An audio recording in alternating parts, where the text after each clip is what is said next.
En fait, je saurais même pas quel mot dire pour ça parce que ça a vraiment changé du tout au tout mais vraiment l'alimentation c'est je pensais pas que c'était aussi important. On s'était dit c'était que j'allais perdre peut-être entre 5 et 7 kilos et au final j'en ai perdu 9. Magnifique. J'étais très contente de moi. J'ai une ligne droite, elle est bien en vue et la ligne d'arrivée, je la vois bien aussi et je suis motivée puissance 1 million. Top. Juste avant qu'on rentre dans le vif du sujet, est-ce que tu pourrais juste te présenter et puis nous dire qu'est-ce que tu fais dans la vie, ou est-ce que tu vis, etc. Alors, je m'appelle Caroline Noirot, j'ai 29 ans, bientôt 30.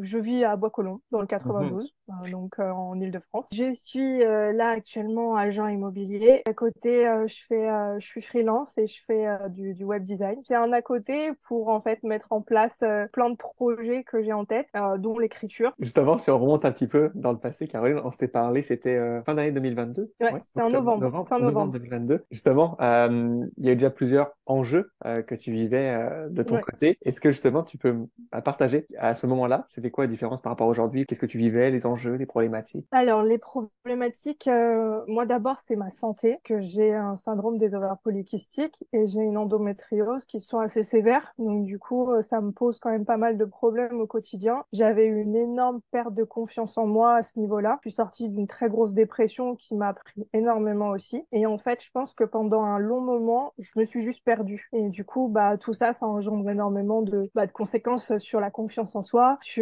les capacités qu'on a parce que j'étais quelqu'un d'extrêmement ambitieuse, je travaillais énormément et en fait j'ai perdu toutes ces capacités-là parce que j'arrivais plus à faire tout ce que je voulais faire. Et émotionnellement c'était très difficile. J'avais le sentiment d'être seule, de ne plus pouvoir faire quoi que ce soit. Et en fait à un moment donné je me suis dit que toucher le fond ça arrive à tout le monde, c'est pas grave, c'est pas une fin en soi, et mais que au bout d'un moment faut remonter. Et remonter des fois ça demande aussi de savoir demander de l'aide au bon moment aux bonnes personnes. Et donc du coup, c'est pour ça que j'ai commencé du coup le coaching d'attaquer plusieurs phases. Donc le poids, c'est certainement le plus gros point noir de ce que enfin de ce qu'on a commencé. Mais les fondations, c'était ce qu'il y a de plus important et c'était reprendre confiance en moi, accepter le corps que j'ai actuellement pour pouvoir perdre le poids qui ne me convient pas et émotionnellement ne plus être la petite chose que j'avais accepté de devenir et pas redevenir la Caroline d'avant parce que c'est quelqu'un qui appartient au passé, mais devenir la Caroline que aujourd'hui je veux être. En gros, c'est ça.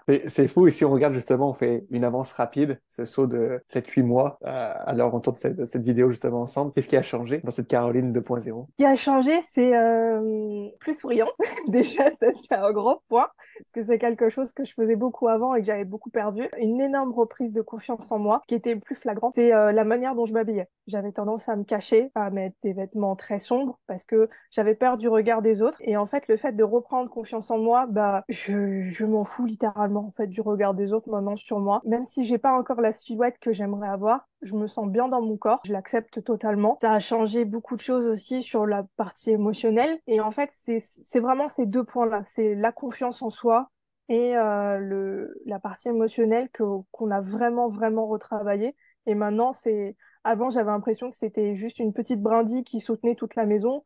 Et maintenant, c'est juste deux gros poteaux bien fermes qui sont bien ancrés et que aujourd'hui, j'ai repris, je l'ai remarqué il y a quelques mois et on l'a noté dans le processus, que c'est quelque chose que je redisais maintenant naturellement, qu'aujourd'hui je me trouvais belle, qu'aujourd'hui je m'aimais.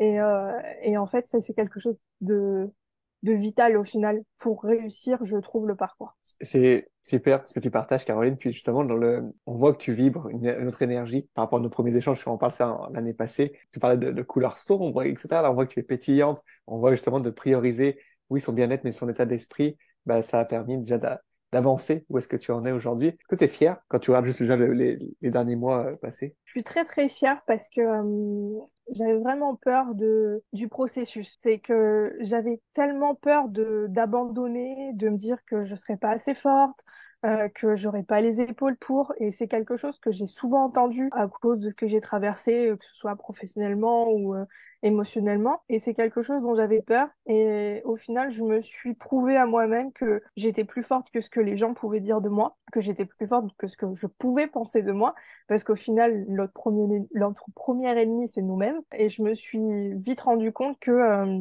au final, je me faisais plus de mal à moi-même que ce que les autres pouvaient m'en faire. Et quand j'ai réglé ce problème-là, en fait, ça a été, au début, j'avais l'impression de monter le mont Everest. Après, Hmm. j'avais juste l'impression d'être sur une route un peu sinueuse, mais qui était largement enfin, à ma portée. Et du coup, c'est difficile et à la fois c'est facile. T'as agi aussi comme en comprenant que tu étais aussi on disait le source du problème et source de la solution aussi pour Voilà. pouvoir avancer. Qu'est-ce que dans la méthode Y que tu as, qu'est-ce qui t'aide le plus? Comment ça a pu faire une différence pour t'aider justement? La différence, ça a été vraiment la communication. Cette base-là, elle a été acquise pratiquement dès le premier rendez-vous. En fait, j'en avais tellement gros sur la patate à ce moment-là, c'est que j'étais complètement éteinte. Je pleurais, enfin, je pleurais quand même beaucoup. Souvent dans mon coin, j'avais beaucoup de mal à évacuer ou ne serait-ce qu'à parler aux gens.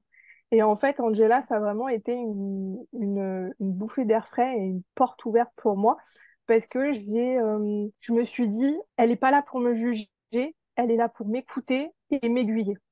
Donc, du coup, je me suis juste libérée, j'ai ouvert mon sac, j'ai soulevé mon tapis et j'ai déblayé tout ce qu'il y avait dessous. Et en fait, elle m'a écoutée, elle m'a aidé à trouver les outils pour m'aider à évoluer par rapport à mes problématiques. Ça a été énormément de communication. Au final, ne serait-ce que se sentir en confiance avec quelqu'un qui va nous écouter et qui ne va pas nous juger, ça fait du bien et ça permet déjà de faire un énorme pas dans le process. Top. Puis justement, les communications, les outils, les exercices, les stratégies qui ont été mis en place pas à pas, évidemment, à ton rythme, comment ça s'est imprégné dans ton quotidien? Alors, ça n'a pas été forcément facile parce qu'elle m'a aussi, elle m'a poussée dans mes retranchements. C'est que il y a des choses que j'étais pas forcément prête à faire, enfin que je pensais ne pas être prête à faire, mais elle m'a donné la confiance dont j'avais besoin. Et du coup, en fait, les premiers exercices, ça a été beaucoup de mindset, en fait, de m'obliger moi-même à reprendre confiance en moi, en arrêtant d'écouter cette petite voix désagréable qui nous dit qu'on est moche, qu'on vaut rien, et de vraiment changer tous ces mots-là. Ensuite, ça a été toute la partie alimentaire, parce qu'au final, j'avais l'impression de bien faire les choses, mais je mangeais pas les aliments au bon moment, ou je mangeais pas les bons céréales. Et en fait, je me suis rendu compte que je m'auto-sabotais sans vraiment le savoir. Et elle m'a beaucoup aidé à tout bien, enfin, à remettre de bonnes bases dans mon alimentation de tous les jours. Et ça a été génial parce que ça a changé mon quotidien vraiment de manière. Enfin, même moi, je m'y attendais pas, littéralement. Et ça a été quelque chose d'énorme. Et puis après, ça a été plein de petits exercices pour me faire comprendre que je valais quelque chose. Comme moi, j'écris beaucoup. Je suis beaucoup dans les exercices d'écriture ou de dessin. Et ben, on a fait beaucoup d'exercices là-dessus aussi. Et au fil des semaines, au final, je me suis rendu compte que au début, c'était très gris. Et maintenant, c'est ultra coloré parce que je laisse libre cours à tout ça. Et ça, c'est grâce aux exercices. Waouh, c'est beau d'entendre tout ça. Puis Caroline, tu as dit des changements par rapport au niveau alimentaire, que tu pensais faire les bonnes choses, puis finalement c'était peut-être un autosabotage, mais inconsciemment à travers des habitudes alimentaires. Et tu as dit ça a changé ton quotidien. Quel changement positif tu as ressenti? Alors, le plus gros changement, ça a été une baisse de stress. Je pensais pas que ça jouait autant sur mon stress quotidien. Et le deuxième très gros changement, ça a été mon sommeil, puisque je suis une très grande insomniaque. Je dors très peu la nuit. Et du coup, dormir 5 ou 6 heures pour les meilleures nuits, pour moi, c'était le must quand j'avais ce genre de sommeil. Et en fait, le fait de changer mon alimentation et de manger les bonnes choses au bon moment, j'étais moins ballonnée, j'étais moins constipée, j'avais des bonnes énergies la journée. Du coup, j'avais moins envie de dormir la journée et j'avais envie de dormir le soir. Et surtout, j'ai réduit énormément mon sucre. Le fait de manger les mauvais glucides au mauvais moment de la journée, au final, ça me bousillait et je m'en rendais pas compte. Et le fait d'avoir changé ça, le soir, quelque chose qui m'était pas arrivé depuis des années, à 22h30, j'étais fatiguée. Et je sentais le besoin d'aller me mettre au lit ou juste d'aller bouquiner pour me préparer au sommeil. Alors qu'avant, ce genre de choses, ça arrivait pas avant 2 3 heures du matin. Et du coup, ça a été je pense, le plus gros changement et la chose la plus flagrante dans mon quotidien. C'est fou, surtout sur ce que tu partages. Donc, on voit qu'il y a eu un travail, comme on dit, au niveau de l'état d'esprit, mindset, Mm. graduel, pour se réapproprier un discours intérieur plus positif, le regard qu'on porte sur soi-même, des outils pour travailler là-dessus, travailler sur la confiance, travailler sur l'alimentation. Puis on voit que le corps a redonné en retour des choses positives. Si on parle au niveau du stress, une diminution, un meilleur sommeil. Est-ce qu'au niveau énergie corporelle, est-ce qu'il y a des changements, des choses que tu as perçues, ressenties? Oui, parce que je fais beaucoup de rétention d'eau agressive et à ce niveau-là, j'ai dégonflé. C'est quelque chose qui a énormément réduit. Du coup, j'ai beaucoup moins mal aux jambes. J'avais souvent l'abdomen qui était gonflé et je comprenais pas pourquoi. Et maintenant, j'ai plus ce problème-là. Mon abdomen est plus gonflé. En fait, je saurais même pas quel mot dire pour ça parce que ça a vraiment changé du tout au tout. Mais vraiment, l'alimentation, je pensais pas que c'était aussi important. Est-ce qu'au niveau mensuration, tu as eu des changements? Au niveau mensuration, ouais, j'ai eu des changements. Alors, j'ai pas perdu énormément de poids pendant la première phase parce que c'était pas l'objectif de base. Si je perdais du poids, j'étais contente. Au final, ce qu'on s'était dit, c'était que j'allais perdre peut-être entre 5 et 7 kilos. Et au final, j'en ai perdu 9. Magnifique. J'étais très contente de moi. Surtout que j'ai pas fait grand-chose au final. Bon, j'ai quand même fait plus que ce que je faisais avant, ça c'est indéniable. Mais au niveau des mensurations, j'ai perdu en tour de taille pratiquement, je crois que c'est une taille et demie de pantalon. Donc pour Ouh. moi, c'est déjà énorme. Dans mes pantalons, j'ai toujours été très serrée au niveau des cuisses et au niveau des mollets à cause de la rétention d'eau. C'est plus le cas. Il y a des chaussures que j'arrivais plus à mettre parce que ça me faisait mal aussi à cause de la rétention d'eau. Maintenant, j'ai plus aucun problème. Et après, pareil, au niveau enfin, du ventre, des bras. Enfin, j'ai vraiment perdu pratique entre 1 et 2 centimètres partout. C'est plus que ce que je m'attendais. Parce que au final, je sais que j'ai perdu plus de gras parce que j'ai pris énormément de muscles aussi, dû aux sessions de sport qu'on a mis en place. Hmm. Et ça aussi, ça a été un gros... Au début, je pensais que ça serait un challenge parce que j'avais perdu un peu ce truc de faire du sport. Et au final, les exercices, ils ont été super bien adaptés pour moi. Au début, je vais pas le mentir, le premier mois, j'étais pas contente de faire du sport.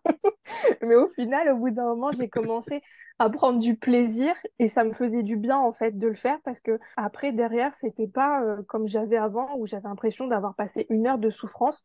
Là, c'est juste, j'ai passé 1 heure où j'ai décompressé, ça m'a fait du bien et j'ai libéré toutes les endorphines dont j'avais besoin pour bien finir ma journée ou pour bien commencer ma journée.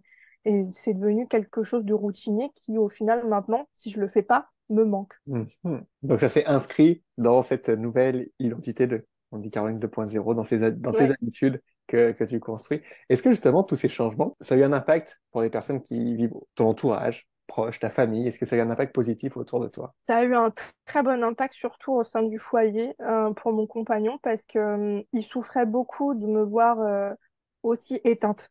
Parce que ce que les gens autour de moi disent souvent, c'est que bah, je suis quelqu'un de très souriante, quelqu'un de très jovial, de très pétillante, qui veut toujours faire plein de choses avec tout le monde. Et j'étais devenue très éteinte, très effacée. Je souriais très peu, je partageais plus rien avec personne. Et en fait, c'est ce qu'il me disait, il fait, au-delà d'avoir retrouvé la Caroline d'avant, c'est que j'ai trouvé une Caroline évoluée et qui, au final, ne donne plus tout aux autres dans le sens où j'avais tendance à me sacrifier pour les autres, mais partage son énergie et permet aux autres de s'en servir pour avancer aussi. Et ça, c'est ultra important. Et comme lui, par exemple, il passe pas forcément une super phase en ce moment avec son travail, et ben en fait, c'est ce qu'il me dit, c'est quand je rentre à la maison, il fait bah j'ai quelqu'un qui est pétillant, j'ai quelqu'un qui est souriant, et il fait déjà ne serait-ce que ça, et bah ça m'aide et ça fait du bien. Et ma mère après, elle m'a dit qu'elle voyait vraiment un changement parce que je suis plus dynamique. J'ai retrouvé ce côté pétillant que j'avais avant, de Hmm. toujours, enfin, vouloir faire plein de choses et ce partage. Et ça fait du bien parce que pareil, elle me dit, elle m'a fait du coup, bah, elle fait, dès qu'on est ensemble, et bah, j'ai envie de sortir, j'ai envie qu'on partage des moments, enfin, juste pas qu'on reste là et qu'on attende que l'une des deux parle, quoi. Et Mhm. ça, c'est un peu pareil avec tout le monde et c'est un peu le retour que j'ai eu, c'est le côté un peu solaire et souriant est revenu. s'énergiser finalement Ouais. autour de toi. On parlait de l'année passée justement. Quel mot tu dirais aujourd'hui, cette Caroline, à Caroline en novembre? Qu'est-ce que tu lui dirais comme message? Hum, il faut jamais perdre confiance en soi, même quand on a l'impression que rien ne va et que tout est sombre.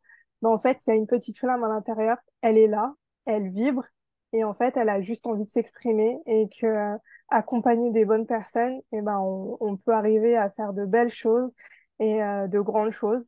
Qu'elle doit pas perdre des objectifs en vue, enfin, qu'elle a en vue. Parce que il n'y a pas de mauvais, il y a que du bon. C'est ce que je lui ai dit. Là. J'ai une ligne droite, elle est bien en vue et la ligne d'arrivée, je la vois bien aussi et je suis motivée, puissance 1 million.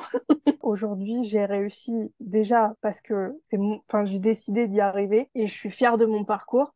Mais il y a des personnes qui m'ont tenu la main pendant ce parcours. Et du coup, voilà. Et le coaching est vraiment bien mené. Et donc, je remercie toute l'équipe pour tout ça.